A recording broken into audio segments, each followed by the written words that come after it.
शुरू।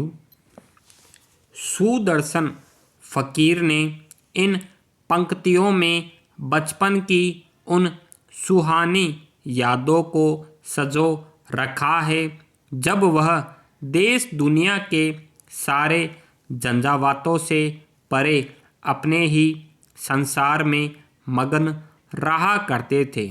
आज वह कामना करते हैं कि उनके बचपन के सुहाने दिन पुनः लौट आए, भले ही इसके लिए उनकी सारी दौलत और ख्याति क्यों न ले ली जाए।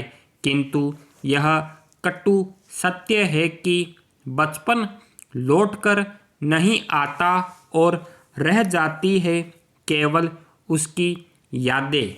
इन यादों का भी जीवन की खुशियों से सीधा संबंध होता है। हम जीवन भर बचपन की यादों को ताज़ा करके खुश होने का मौका ढूंढते रहते हैं। पेरा, मुझे भी अपना बचपन बहुत याद आता है।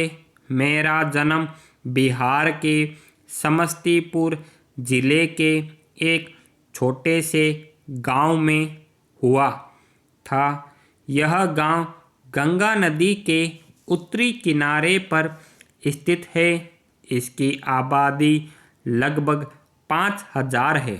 इस गांव में एक राजकीय प्राथमिक विद्यालय एवं एक राजकीय माध्यमिक विद्यालय है। मेरी शिक्षा इन्हीं विद्यालयों में हुई। पड़ोस के गांव की तुलना में इन विद्यालयों में पठन पाठन की अच्छी व्यवस्था थी।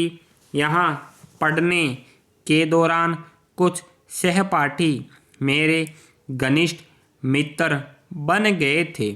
कक्षा में मैं उन दिनों मित्रों के साथ बैठता था। आवश्यकता पड़ने पर हम एक दूसरे की मदद भी करते थे।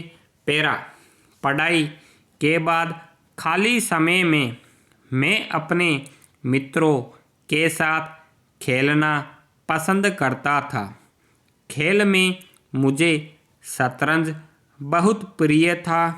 मैं प्राय रविवार के दिन अपने किसी मित्र के साथ शतरंज की एक बाजी खेल ही लेता था।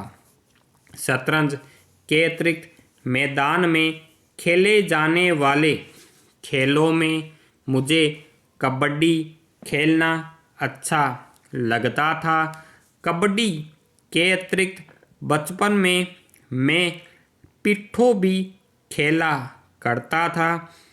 पिट्ठो एक प्रकार का खेल है जिसमें गेंद से मैदान के बीच रखी गई गोटियों को मारना होता है। गोटियों के गिरने के बाद विपक्षी को गेंद से मारकर उसे आउट किया जाता है। विपक्षी को लगी गेंदों की संख्या के आधार पर हार जीत का निर्णय होता था। पिट्ठो के अतिरिक्त मैं अपने मित्रों के साथ लुका छुपी का खेल भी खेलता था। विभिन्न प्रकार के खेल खेलने के दौरान कई बार मित्रों से मेरी कहासुनी भी हो जाती थी। तत्पश्चात वे मुझसे रूठ जाया करते थे, मगर मैं उन्हें मना लेता था। इस प्रकार हमारी मित्रता पुनः कायम हो ही जाती थी। पेरा, थोड़ा बड़ा होने के बाद मैं अपने मित्रों के साथ क्रिकेट भी खेलने लगा, लेकिन पढ़ाई की व्यवस्था एवं समयाभाव के कारण मैं खेल कूद पर कम ही समय दे पाता था। हाई स्कूल तक पहुँचते पहुँचते मैं खेलकूद को पूर्णतः छोड़ चुका था। हालांकि 8वीं कक्षा में मैं कुछ दिनों तक अपने विद्यालय में खो खो भी खेला करता था, किंतु 9वीं कक्षा के बाद यह खेल भी पढ़ाई की व्यस्तता की भेंट चढ़ गया।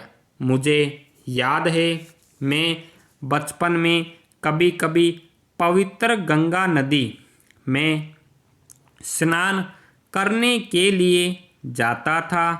तब वहाँ लोगों को तैरते हुए देखकर मुझे बड़ा आश्चर्य होता था।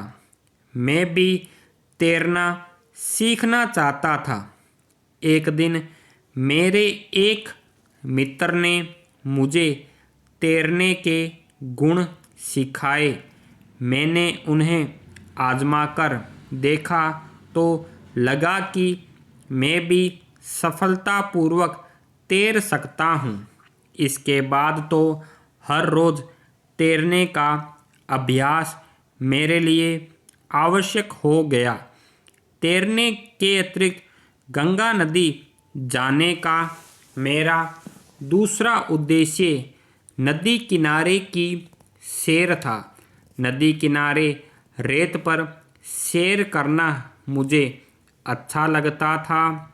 वसंत ऋतु में नदी तट पर अपने मित्रों के साथ बिताए हुए पल मुझे आज भी याद आते हैं। स्टॉप।